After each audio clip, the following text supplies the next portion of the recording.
La Google I.O. 2025, elle arrive, ce sera les 20 et 21 mai prochains, donc mardi et mercredi si je me suis pas gouré, compte à rebours sur le site et avec plein de choses qui nous sont potentiellement annoncées de la part de Google et puis plein de choses qui nous sont planquées aussi parce que si Google nous dit tout ce qu'il va faire, ils sont à peu près sûrs que celui qui leur met des bâtons dans les roues systématiquement, j'ai nommé Sam Altman, OpenAI, ils vont essayer de casser les genoux de Google. Et Google fait différemment. Habituellement, ils disent pas grand chose des annonces qu'ils vont faire, puis ils font une annonce super. Et la veille au soir, Sam Altman d'OpenAI, il annonce la même chose, la veille, voilà, qu'ils ont réussi à faire chez OpenAI, même si c'est pas prêt. Comme ça fait un flop au moment où le lendemain Google annonce ses trucs. Cette fois-ci, Google a fait différemment en termes de stratégie de communication, à tel point que Google a déjà sorti une énorme folie. C'est la 2.5, c'est Gemini, la nouvelle version. Il faut que je vous montre le petit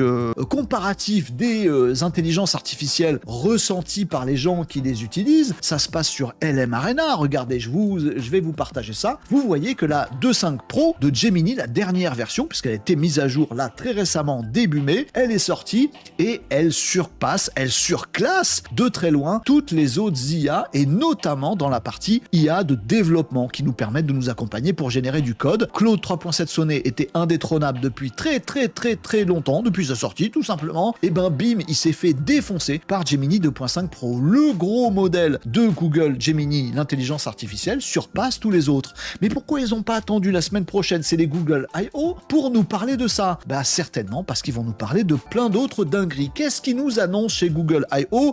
Potentiellement, a priori, ce sera le cas. J'ai un peu de pif là-dessus. Je pense que ça va le faire. Un super agent IA pour les développeurs. Vous le savez, je vous le dis régulièrement ici sur Renault Décode, 2025, c'est l'année des agents IA. Non seulement des IA qui chattent avec vous, mais en plus qui ont des capacités d'action et qui agissent, qui font le taf à votre place. La révolution 2025, c'est ça. Et tous les géants se placent là-dessus. Et Google n'est pas le dernier. Il va dévoiler un super agent IA, je pense, pour sa Google I.O. de la semaine prochaine. Il va falloir se préparer parce que dès que ça va sortir, il va falloir qu'on se jette dessus, qu'on loupe pas le train parce que ça va aller très vite après. On attend aussi du matériel du côté de la Google I.O. Sur votre téléphone en tout cas, votre compagnon de tous les jours qui va bosser avec vous, tout voir, tout entendre, tout comprendre. Surveillez bien du côté de OpenAI parce que si Google annonce des trucs mardi ou mercredi, il y a des chances que nos amis de chez OpenAI nous annoncent aussi des dingueries à ce moment-là. Quoi? On ne sait pas. GPT-5? Peut-être, vous y avez pensé très fort, je pense qu'ils sont pas prêts,